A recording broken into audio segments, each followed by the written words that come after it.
ଏବଂ ତାଙ୍କର ବଂଶ ଚରିତ ଏସବୁ ବର୍ଣ୍ଣନା ରହିଛି। ଏବଂ ଦ୍ୱୀପ, ବର୍ଷ, ସମୁଦ୍ର, ଆର୍ଦ୍ରୀ, ନଦୀ, ଉଦ୍ୟାନ, ବନସ୍ପତି ଏସବୁ ବର୍ଣ୍ଣନା ପଞ୍ଚମ ସ୍କନ୍ଧରେ ରହିଛି। ଦ୍ୱୀପ, କେତେଟା ଦ୍ୱୀପ ରହିଛି? ଆମେ ଗୋଟେ ଦ୍ୱୀପରେ ରହିଛେ। ଆମେ ଯୋଉ ଦ୍ୱୀପରେ ରହିଛେ ସେ ଦ୍ୱୀପର ନାମ କଣ ଜାଣିଛନ୍ତି? ଆମେ ଯୋଉ ଦ୍ୱୀପରେ ରହିଛେ, ଦ୍ୱୀପ ମାନେ ଚାରିପଟେ ଜଳଭାଗ ଥିବ, ମଝିରେ ସ୍ଥଳ ଭାଗ ଥିବ। ଭାଗବତର ଏସବୁ ବର୍ଣ୍ଣନା ରହିଛି। ଆମେ ଯୋଉ ଦ୍ୱୀପରେ ରହିଛେ ସେ ଦ୍ୱୀପର ନାମ ହଉଛି ଜମ୍ବୁ ଦ୍ୱୀପ। ପୁଣି ଗୋଟେ ଗୋଟେ ଦ୍ୱୀପ ଭିତରେ ପୁଣି ବହୁତ ବର୍ଷ ରହିଛି। ସେଟା ଆମେ ରହିଛେ ଜମ୍ବୁ ଦ୍ୱୀପ, ଭାରତ ବର୍ଷ। ଆପଣ ଦେଖିବେ ଯେକୌଣସି ମାଙ୍ଗଳିକ କାର୍ଯ୍ୟ କରିବେ, ଆପଣ ସମସ୍ତେ କରୁଥିବେ, ଗୃହ ପ୍ରତିଷ୍ଠା ହଉ, ପିତୃ ଶ୍ରାଦ୍ଧ ହଉ, ଯେକୌଣସି ଘର ଆପଣ ଘରେ ଯାହା ମାଙ୍ଗଳିକ କାର୍ଯ୍ୟ କରିବେ, ମାଙ୍ଗଳିକ କାର୍ଯ୍ୟ କରିବା ସମୟରେ ବ୍ରାହ୍ମଣ ପ୍ରଥମେ ସଂକଳ୍ପ ଯୋଉ କରିବେ, ସଂକଳ୍ପରେ ଏସବୁ ମନ୍ତ୍ର ପଢିବେ। ଜମ୍ବୁ ଦ୍ୱୀପେ ଭାରତ ବର୍ଷେ ବୈବସ୍ୱତ ମନ୍ୱନ୍ତରରେ ଜମ୍ବୁ ଦ୍ୱୀପର ଭାରତ ବର୍ଷରେ ଅମକ ତିଥିରେ ଅମକ କାର୍ଯ୍ୟ କରିବା ପାଇଁ ମୁଁ ସଂକଳ୍ପ କରୁଛି। ଏ ମନ୍ତ୍ର ପ୍ରଥମେ ପଢା ହବ। କିନ୍ତୁ ତାପରେ ଯେହେତୁ ଆମର କାହାର ନଜର ନାହିଁ, ସେଠି ଆମେ ଏଟା ଜାଣିପାରୁନି, ବୁଝିପାରୁନି, ଏ ଶାସ୍ତ୍ରରେ କୁହାଯାଇଛି। ତ ଏଇଭଳି କେତେ ଦ୍ୱୀପ ରହିଛି, ସେ ଦ୍ୱୀପ ସବୁ କଣ, ପୁଣି ଦ୍ୱୀପ ଭିତରେ କେତେ ସବୁ ବର୍ଷ ରହିଛି, ତାର ସବୁ ବର୍ଣ୍ଣନା ଏସବୁ ପଞ୍ଚମ ସ୍କନ୍ଧରେ ରହିଛି। ଦ୍ୱୀପ, ବର୍ଷ, ସମୁଦ୍ର, କେତେ ସମୁଦ୍ର ରହିଛି, ପର୍ବତ, ଆର୍ଦ୍ରୀ, ପାହାଡ, ପର୍ବତ, ନଦୀ, ଉଦ୍ୟାନ, ବନସ୍ପତି, ଏ ସବୁ ଜିନିଷ ପଞ୍ଚମ ସ୍କନ୍ଧରେ ରହିଛି। ସେଥିପାଇଁ କୁହାଯାଏ ପଞ୍ଚମ ସ୍କନ୍ଧ ହଉଛନ୍ତି ସମଗ୍ର ସୃଷ୍ଟିର ହେଉଛନ୍ତି ମାନଚିତ୍ର। ସୃଷ୍ଟିର କେଉଁଠି କଣ ସବୁ ରହିଛନ୍ତି ପଞ୍ଚମ ସ୍କନ୍ଧରେ ସବୁ ବର୍ଣ୍ଣନା ରହିଛି। ଆଉ କଣ ବର୍ଣ୍ଣନା ରହିଛି ତାପରେ କହୁଛନ୍ତି ଜ୍ୟୋତିଷଂ ବିବରଣାଞ୍ଚ ଯଥେଦମ ସୁଯତ୍ ବିଭୁ ଧରାମଣ୍ଡଳ ସଂସ୍ଥାନଂ ଭାଗ ଲକ୍ଷଣ ମାନତ। ସୃଷ୍ଟି କେଉଁଠି କଣ ରହିଛି? ଧରାମଣ୍ଡଳ ସଂସ୍ଥାନଂ ଭାଗ ଲକ୍ଷଣ ମାନତ। କାହାର ଭାଗ କେତେ, ବିଭାଗ କେତେ ବିଭାଗ ରହିଛି, କାହାର ଲକ୍ଷଣ କଣ, ଏସବୁ ବର୍ଣ୍ଣନା ଆମେ ତାକୁ ଶୁଣିଲେ ଧୈର୍ଯ୍ୟ ରହିବନି, କି ତାକୁ ଆମେ ଆଲୋଚନା କରିବା ପାଇଁ ଯାଉନି। କିନ୍ତୁ ପରୀକ୍ଷିତ ମହାରାଜ କେଉଁ ସ୍କନ୍ଧରେ କଣ ଶୁଣିଛନ୍ତି ସେଟା ସିଏ କହୁଛନ୍ତି। ଆଜି ତ ଆମେ କଥାକୁ ବିଶ୍ରାମ ଦେବା, ଏଠି ସମୟ ହେଲେଣି, ଆସନ୍ତା ତା ବିଷୟରେ ଶୁଣିବା। କିନ୍ତୁ ପରୀକ୍ଷିତ ମହାରାଜ ଗୋଟେ ସୁନ୍ଦର ପ୍ରଶ୍ନ ପଚାରିବେ। ଏ ଯୋଉ ଆମେ ଶୁଣିବା ପାଇଁ ଯାଉଛନ୍ତି ନାମର ମହିମା, ଅଜାମିଳ ଚରିତ ଆମେ ଶୁଣିବା ପାଇଁ ଯାଉଛନ୍ତି, ଏ ଚରିତ କାହିଁକି ଆସିଛି? ପରୀକ୍ଷିତ ମହାରାଜ ଗୋଟେ ସୁନ୍ଦର ପ୍ରଶ୍ନ ପଚାରିବେ। ପରୀକ୍ଷିତ ମହାରାଜ ଶେଷରେ ପ୍ରଶ୍ନ ପଚାରିବେ, ହେ ଗୁରୁଦେବ, ଆପଣ ପଞ୍ଚମ ସ୍କନ୍ଧରେ ଏସବୁ କଥା କହିଲେ, ପ୍ରଥମ ସ୍କନ୍ଧରୁ କଣ ପଞ୍ଚମ ସ୍କନ୍ଧ ପର୍ଯ୍ୟନ୍ତ କହିଲେ, କିନ୍ତୁ ପଞ୍ଚମ ସ୍କନ୍ଧର ଶେଷରେ ପରୀକ୍ଷିତ ମହାରାଜ ଗୋଟେ ପ୍ରଶ୍ନ ଶୁଣିଥିଲେ, ଯାହା ପରୀକ୍ଷିତ ସେ ପ୍ରଶ୍ନଟା ପଚାରୁଛନ୍ତି। ପଞ୍ଚମ ସ୍କନ୍ଧର ଶେଷ ଅଧ୍ୟାୟଟା ହଉଛି ନର୍କର ବର୍ଣ୍ଣନା। ପଞ୍ଚମ ସ୍କନ୍ଧରେ ରହିଛି 26 ଅଧ୍ୟାୟ। ପଞ୍ଚମ ସ୍କନ୍ଧର ଶେଷ ଅଧ୍ୟାୟଟା 26 ଅଧ୍ୟାୟ ହଉଛି ନର୍କ ବର୍ଣ୍ଣନା। ସେ ନର୍କ ବର୍ଣ୍ଣନା ଶୁଣିକି ପରୀକ୍ଷିତ ମହାରାଜ ପ୍ରଶ୍ନ ପଚାରିଲେ, ଅଧୁନେହ ମହାଭାଗ ଯଥୈବ ନରକାନ୍ନର ନାନ ଅଗ୍ରଜାତନାନୟାତ୍ ତନ୍ମେ ବ୍ୟାଖ୍ୟାତୁମ୍ ଅର୍ହସି। କହିଲେ, ହେ ମହାଭାଗ, ଅଧୁନା ବର୍ତ୍ତମାନ ଆପଣ ଯୋଉ ବର୍ଣ୍ଣନା କଲେ ଯେ ନର୍କକୁ ଗଲେ ବ୍ୟକ୍ତି କଣ ପାଏ? କଷ୍ଟ ପାଏ। ଅଧୁନେହ ମହାଭାଗ ଯଥୈବ ନରକାନ୍ନର ନାନା ଉଗ୍ର ଯାତନା। ନର୍କକୁ ଗଲେ ବ୍ୟକ୍ତି ଉଗ୍ର ଯାତନା, ବହୁତ କଷ୍ଟ ପାଏ, ସାଂଘାତିକ ଯାତନା ପାଏ। ସେଇ ଯାତନା ବ୍ୟକ୍ତି କେମିତି ନ ପାଇବ ସେ କଥା କୁହନ୍ତୁ। ସେ ତ ନ ପାଇବନି, ସେ କହିଲେ ନର୍କକୁ କେମିତି ବ୍ୟକ୍ତି ନ ଯିବ ସେ କଥା କୁହନ୍ତୁ। ପରୀକ୍ଷିତ ମହାରାଜ କେତେ ସୁନ୍ଦର ପ୍ରଶ୍ନ ପଚାରିଲେ ଦେଖନ୍ତୁ। କହିଲେ, ବ୍ୟକ୍ତି କେମିତି ନର୍କକୁ ନ ଯିବ ଆପଣ ସେ କଥା ମତେ କୁହନ୍ତୁ। ଏଇ ବାକ୍ୟ, ଏଇ ଯୋଉ ଶ୍ଲୋକ, ଏହାର ଅର୍ଥକୁ ଆପଣ ସମସ୍ତେ ମନେ ରଖିବେ 7 ଦିନ ପର୍ଯ୍ୟନ୍ତ। ପରୀକ୍ଷିତ ମହାରାଜ ଏଇ ପ୍ରଶ୍ନ ପଚାରିଛନ୍ତି। ଏଇ ପ୍ରଶ୍ନ ଉପରେ ସୁଖଦେବ ଗୋସ୍ୱାମୀ କହିବେ, ଯାହାର ପ୍ରସଙ୍ଗରେ ଆମେ ଶୁଣିବା ଅଜାମିଳ ଚରିତ। ପରୀକ୍ଷିତ ପ୍ରଶ୍ନ ରହିଲା କଣ? ବ୍ୟକ୍ତି କେମିତି ନର୍କକୁ ନ ଯିବ ସେ କଥା କୁହନ୍ତୁ। କାହିଁକି? ନର୍କକୁ ଗଲେ କଣ କ୍ଷତି? କ୍ଷତି କଥା କହୁଛନ୍ତି। ନର୍କକୁ ଗଲେ ବ୍ୟକ୍ତି ସାଂଘାତିକ ଯନ୍ତ୍ରଣା ଭୋଗେ, ଉଗ୍ର ଯାତନା, ବହୁତ ସାଂଘାତିକ କଷ୍ଟ। ନର୍କଟା ହେଇଛି ସେଇଥିପାଇଁ, ଦଣ୍ଡ ଭୋଗିବା ପାଇଁ। ନର୍କ ହେଇଛି ଦଣ୍ଡ ଭୋଗିବା ପାଇଁ। ନର୍କ ଅଛି କେତେ ଜଣ ବିଶ୍ୱାସ କରୁଛନ୍ତି? ହାତ ଦେଖିଲେ। ଅନ୍ୟମାନେ ବିଶ୍ୱାସ କରୁନାହାନ୍ତି ନର୍କ ଅଛି ବୋଲି, ବିଶ୍ୱାସ କରୁନାହାନ୍ତି। ନର୍କ ଅଛି। ଶୁଣିବା, ସମୟ ତ ହେଲେଣି, ଆସନ୍ତାକାଲି ସେ ବିଷୟରେ ଶୁଣିବା। ଖାଲି ଏତିକି ଶୁଣିଥାନ୍ତୁ, ନର୍କକୁ ଗଲେ ବ୍ୟକ୍ତି ଅତି ସାଂଘାତିକ ଦଣ୍ଡ ପାଏ।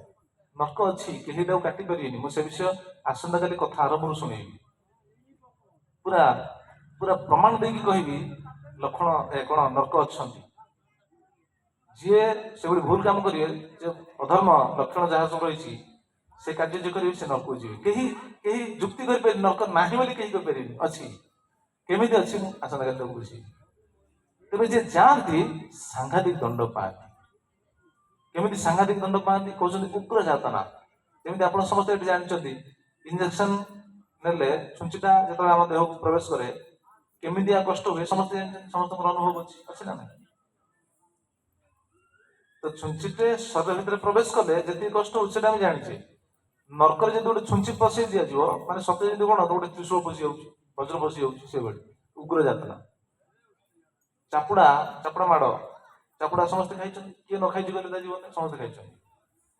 ଚାପୁଡାଟା ଏଠି କଣ, ଚାପୁଡାଟା ଚାପୁଡା ଭଳି ଲାଗେ, କି ନର୍କରେ ଗୋଟେ ଚାପୁଡା ଯଦି ମାରିବେ ସତେ ଯେମିତି ଗୋଟେ ପାହାଡ ପଡି ଯାଉଛି ଉପରେ। ସେଥିପାଇଁ କୁହାଯାଇଛି ଉଗ୍ର ଯାତନା, ସାଂଘାତିକ ଯାତନା। ନର୍କକୁ କିଏ ଯାଏ? ନର୍କକୁ କେଉଁମାନେ ଯାଆନ୍ତି? ଯେଉଁମାନେ ଭୁଲ କରନ୍ତି, ଯେଉଁମାନେ ପାପ କରନ୍ତି। ଯେଉଁମାନେ ପାପ କରନ୍ତି ସେମାନେ ନର୍କକୁ ଯିବେ। ବହୁତ ପାପ ରହିଛି। ପଞ୍ଚମ ସ୍କନ୍ଧ ଭାଗବତରେ ଯାହା ବର୍ଣ୍ଣନା ରହିଛି ଆପଣ ଶୁଣିଲେ ଆଶ୍ଚର୍ଯ୍ୟ ହେଇଯିବେ। ନର୍କକୁ କେଉଁମାନେ, 28 ପ୍ରକାର ନର୍କର ବର୍ଣ୍ଣନା ରହିଛି। ସୁଖଦେବ ଗୋସ୍ୱାମୀ 28 ପ୍ରକାର ନର୍କର ବର୍ଣ୍ଣନା କହିଛନ୍ତି। ଯେମିତି ଗୋଟେ ନର୍କ ଅଛି କୁମ୍ଭୀବାଗ ନର୍କ।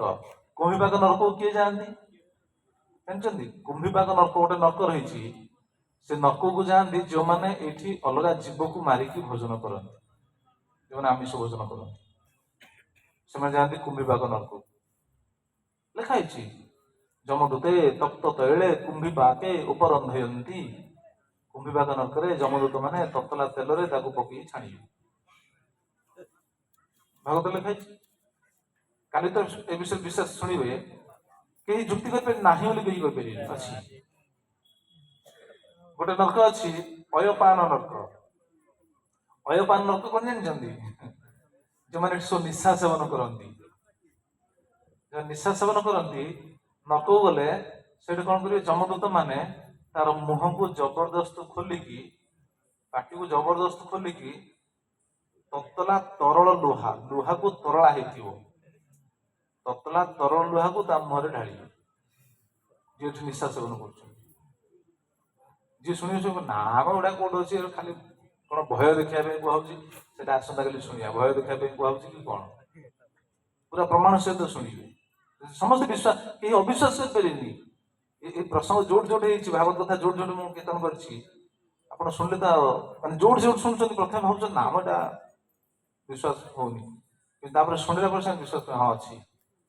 କେହି ଅବିଶ୍ୱାସ କରିପାରିବେନି। କାଲି ଆମେ ଲଜିକାଲି ଶୁଣିବା। ଗୋଟେ ନର୍କ ଅଛି ତପ୍ତଶର୍ମୀ ନର୍କ। ତପ୍ତଶର୍ମୀ ନର୍କ କଣ ଜାଣିଛନ୍ତି? ବିବାହ ପୂର୍ବରୁ ବା ବିବାହ ପରେ ଯିଏ ଅବୈଧ ସମ୍ବନ୍ଧ ରଖିଥାନ୍ତି ତାଙ୍କୁ ସେ ନର୍କରେ ଦଣ୍ଡ ଭୋଗିବା ପାଇଁ ପଡିଥାଏ। ସେ ନର୍କ ଦଣ୍ଡ କଣ ଜାଣିଛନ୍ତି ନା? ଶୁଣିଲେ ଆଶ୍ଚର୍ଯ୍ୟ ହେଇଯିବେ। ଏଇଭଳି 28ଟା ନର୍କ ବର୍ଣ୍ଣନା କହିଛନ୍ତି ସୁଖଦେବ ଗୋସ୍ୱାମୀ। ତପ୍ତଶର୍ମୀ ନର୍କକୁ ସେମାନେ ଯାଆନ୍ତି ଯେଉଁମାନେ ଅବୈଧ ସମ୍ବନ୍ଧ ରଖିଥାନ୍ତି। ସେ ନର୍କକୁ ଯିବେ। ପୁରୁଷକୁ କଣ କରିବେ, ଗୋଟେ ସ୍ତ୍ରୀର ଲୌହ ମୂର୍ତ୍ତି, ଲୁହାର ମୂର୍ତ୍ତି, ସେ ପୁଣି ପୁରା ପୁରା ଉତ୍ତପ୍ତ, ପୁରା ଲୁହା ଗରମ ହେଲେ ଯେମିତି କମାର ଶାଳରେ ଲୁହା ଗରମ ହେଲେ କେମିତି ଦେଖାଯାଏ, ପୁରା ଲାଲ ଦେଖାଯାଏ, ସେମିତି ଲୁହାର ତତଲା ମୂର୍ତ୍ତି, ନାରୀର ମୂର୍ତ୍ତି ସହିତ ସେ ପୁରୁଷକୁ ଜବରଦସ୍ତ ଆଲିଙ୍ଗନ କରିବା ପାଇଁ କହିବେ। ଯା ଆଲିଙ୍ଗନ କର। ଖାଲି ସେଠି ନାହିଁ, ପଛରୁ ପୁଣି ଚାବକୁ ବାହାର। ସେଟା ହଉଛି ତପ୍ତଶର୍ମୀ ନର୍କ। ସ୍ତ୍ରୀ ଯଦି, ସେ କୌଣସି ନାରୀ ଯଦି ସେମିତି ଅବୈଧ ସମ୍ବନ୍ଧ ରଖିଥିବ, ତାହେଲେ ତାକୁ ସେଠି ପୁରୁଷର ମୂର୍ତ୍ତି, ସେଭଳି ତତଲା ମୂର୍ତ୍ତି ସହିତ, ଲୁହା ମୂର୍ତ୍ତି ସହିତ ତାକୁ ଜବରଦସ୍ତ ଆଲିଙ୍ଗନ କରିବେ। ମାନେ ନର୍କ କେତେ ସାଂଘାତିକ। ସେଇଥିପାଇଁ କହୁଛନ୍ତି ଉଗ୍ର ଯାତନା। এইভଳି ଉଗ୍ର ଯାତନା। ସେଇଥିପାଇଁ ପରୀକ୍ଷିତ ମହାରାଜ ଯେତେବେଳେ ଶୁଣିଲେ, ପରୀକ୍ଷିତ ମହାରାଜ ଭୟଭୀତ ହେଲେ। ଆରେ ନର୍କକୁ ଗଲେ ବ୍ୟକ୍ତି ଏତେ ସାଂଘାତିକ କଷ୍ଟ ଭୋଗେ ନା? ସେଇଥିପାଇଁ ସେ ପଚାରିଲେ, ହେ ସୁଖଦେବ ଗୋସ୍ୱାମୀ, ହେ ମହାଭାଗ, ଅଧୁନେହ ମହାଭାଗ ଯଥେବ ନରକାନ୍ନର ନା ନା ଉଗ୍ର ଯାତନା ନ ୟାତ। ବ୍ୟକ୍ତି କେମିତି ସେ ଉଗ୍ର ଯାତନା ନ ପାଇବ, ସେ ନର୍କକୁ କେମିତି ନ ଯିବ, ମତେ ସେ କଥା ବୁଝେଇ କୁହନ୍ତୁ। ତନ୍ମେ ବ୍ୟାଖ୍ୟା ତ ମହର୍ଷି, ମତେ ଏଟା ବୁଝେଇ କୁହନ୍ତୁ। ପରୀକ୍ଷିତ ମହାରାଜ କେତେ ସୁନ୍ଦର ପଚାରିଛନ୍ତି ଦେଖନ୍ତୁ। ପରୀକ୍ଷିତ ମହାରାଜ କଣ ନର୍କକୁ ଯିବା ବ୍ୟକ୍ତି ଥିଲେ କି? ନାଇଁ, ସେ ପଚାରିଛନ୍ତି କାହାକୁ? ଜଗତବାସୀଙ୍କ ପାଇଁ। କାରଣ ଜଗତବାସୀ ଯଦି ଭକ୍ତି ନ କରିବେ, ପାପ ଯଦି କରିବେ, ତାହେଲେ ନର୍କକୁ ସମସ୍ତେ ଯିବେ। ଆଉ ଶୁଣିବା କଳିଯୁଗରେ ଆମର ଏତେ ଅଜାଣତରେ ଏତେ ପାପ ହଉଛି, ନକୁ କେମିତି ନ ଯାଇକି ଆମେ ଭାବିବା ଯେ ମୁଁ ରହିଯିବି, ଚାନ୍ସ ନାହିଁ। ସେ ବିଷୟ ଆସନ୍ତାକାଲି ଶୁଣିବା। ତେବେ ବାଟ କଣ ରହିଛି ନରକକୁ ଯିବା ପାଇଁ? ନରକକୁ ନ ଯିବା ପାଇଁ ଯୋଉ ବାଟ ପରୀକ୍ଷିତ ମହାରାଜ ଯୋଉ ପଚାରିଛନ୍ତି, ସୁଖଦେବ ସେ ତାର ଉତ୍ତର ବି ଦେବେ। ଆଉ ସେଇଟା ହିଁ ତ ଆମେ ଶୁଣିବା 7 ଦିନ। ତ ଗୋଟେ ଦିନ ଚାଲିଗଲା, ଆଉ 6 ଦିନ ଆମେ ଶୁଣିବା। ବହୁତ ସୁନ୍ଦର 8 ଦିନ ପ୍ରସଙ୍ଗ, ଆପଣ ଶୁଣିଲେ ଧୀରେ ଧୀରେ ତାକୁ ବୁଝିପାରିବେ। ତେବେ ସମସ୍ତଙ୍କୁ ନିବେଦନ, ସମସ୍ତେ ସଠିକ ସମୟରେ ଆସି ପହଞ୍ଚିବେ। ଆଜି ତ ସମୟ ହେଇଗଲେଣି। ତେବେ ଏଇ ଯୋଉ ପ୍ରସଙ୍ଗ ଆପଣ ଯେତେ ଅଧିକା ସମୟ ଆଲୋଚନା ହବ, ସେତେ ଅଧିକା ଆସ୍ୱାଦନ ହବ। କେତେ ଅଧିକା ସମୟ ଆଲୋଚନା ହେଇପାରିବ ସେଟା ଆପଣଙ୍କ ଉପରେ ରହିଲା। ଆପଣ ଘଣ୍ଟେ ଆଲୋଚନା କରିପାରନ୍ତି, 2 ଘଣ୍ଟା କରିପାରନ୍ତି, 2.5 ଘଣ୍ଟା କରିପାରନ୍ତି, 3 ଘଣ୍ଟା କରିପାରନ୍ତି। ମୁଁ କରିବା ପାଇଁ ପ୍ରସ୍ତୁତ। ଆପଣମାନେ ବସି ଯଦି ଆସିବେ, ଉପଯୁକ୍ତ ସମୟରେ ଆସି ବସିବେ, ତାହେଲେ ଆମେ କଥା କୀର୍ତ୍ତନ କରିବା ପାଇଁ ପ୍ରସ୍ତୁତ। ଯେତେ ସମୟ ଆପଣ ଚାହିଁବେ ସେ ସମୟ କଥା କୀର୍ତ୍ତନ ହବ, କିଛି ଅସୁବିଧା ନାହିଁ। ଆପଣମାନଙ୍କ ଉପରେ ସେଟା ନିର୍ଭର କରୁଛି। ଆପଣ ଯେତେ ସମୟ ଶୁଣିବା ପାଇଁ ଚାହିଁବେ ସେତେ ସମୟ କଥା କୀର୍ତ୍ତନ କରାଯିବ। ତେଣୁ ଆପଣମାନେ ଉପଯୁକ୍ତ ସମୟରେ ଆସିବେ। ସେ ବିଷୟରେ ପ୍ରଭୁ ଆପଣଙ୍କୁ ସୂଚନା ଦେଇଥିଲେ, ବର୍ତ୍ତମାନ ପୁଣି ସୂଚନା ଦେବେ। ସେଭଳି ଆପଣ ସମସ୍ତେ ଆସିକି ଏଠି ପହଞ୍ଚିବେ। ଆମେ ଧୀରେ ଧୀରେ ଆସ୍ୱାଦନ କରିବା, ଆଉ ଧୀରେ ଧୀରେ ବୁଝିବେ। ଆପଣ ଜାଣିପାରିବେ ପ୍ରକୃତରେ ଆମେ କେମିତି ନିଜକୁ ଶୃଙ୍ଖଳିତ କରିପାରିବା, ଆମେ କେମିତି ନର୍କରୁ ବଞ୍ଚିପାରିବା। ଆଉ ଏ ବିଷୟ ଅନ୍ୟମାନଙ୍କୁ ବି ସୂଚନା ଦେବେ, ଅନ୍ୟମାନଙ୍କୁ ବି ସୂଚନା ଦେବେ, ଅନ୍ୟମାନଙ୍କୁ ବି ନିମନ୍ତ୍ରଣ କରିବେ, ଡାକିବେ। ସମସ୍ତେ ଆସି ଶୁଣିବା ଦରକାର, ଜଗତର ସମସ୍ତଙ୍କ ପାଇଁ। କାରଣ ଭାଗବତମ କୌଣସି ନିର୍ଦ୍ଦିଷ୍ଟ ବ୍ୟକ୍ତିଙ୍କ ପାଇଁ ନୁହଁ, ଭାଗବତମ ସମସ୍ତଙ୍କ ପାଇଁ। ଏ ଯୋଉ ଅନୁଷ୍ଠାନ କରାଯାଉଛି ଏଟା ସମସ୍ତଙ୍କ ପାଇଁ, ଏଟା କାହାର ବ୍ୟକ୍ତିଗତ ଫାଇଦା ପାଇଁ ନୁହଁ। ବରଂ ଯିଏ ଅନୁଷ୍ଠାନକୁ ସାହାଯ୍ୟ କରନ୍ତି, ଯେ ଅନୁଷ୍ଠାନରେ କାୟ, ମନ, ବାକ୍ୟ, ଆର୍ଥିକ, ମାନସିକ, ଶାରୀରିକ ସାହାଯ୍ୟ କରିଛନ୍ତି, ବରଂ ସେମାନେ ଭଗବାନଙ୍କର କୃପା ପ୍ରାପ୍ତ ହେବେ। କିନ୍ତୁ ଉପକାର ଜଗତର ହବ, ଜଗତର ଉପକାର, ଜଗତର କଲ୍ୟାଣ ପାଇଁ ଏସବୁ ଆୟୋଜନ। ତେଣୁ ଆମେ ସମସ୍ତେ ସେଭଳି ଜଗତର କଲ୍ୟାଣ କରିବା ସହିତ ନିଜର ମଧ୍ୟ କଲ୍ୟାଣ କରିବା ପାଇଁ ପ୍ରସ୍ତୁତ ହେବା। ଆସନ୍ତାକାଲି ଉପଯୁକ୍ତ ସମୟରେ ଆସିବେ। ସମସ୍ତଙ୍କୁ ନିବେଦନ କରି କଥା ବିଶ୍ରାମ ଦଉଛି। ପ୍ରଭୁ କିଛି ଆପଣଙ୍କୁ ସୂଚନା ଦେବେ, ତାପରେ ସମସ୍ତେ ପ୍ରସାଦ ନେଇକି ଯିବେ। ପ୍ରଭୁ ସେ ବିଷୟରେ ଆପଣଙ୍କୁ ସୂଚନା ଦେବେ। हरे कृष्ण। जय ग्रंथराज श्रीमद् भागवतम की जय। वृंद देवी तुलसी महारानी की शिल प्रभुपाद जी महाराज की जय। पतित पावन शिल गुरुदेव की अनंत कोटि वैष्णव वृंद की समवेत श्रोता भक्त वृंद की समस्त मंगल आनंद गवार। हरि हरि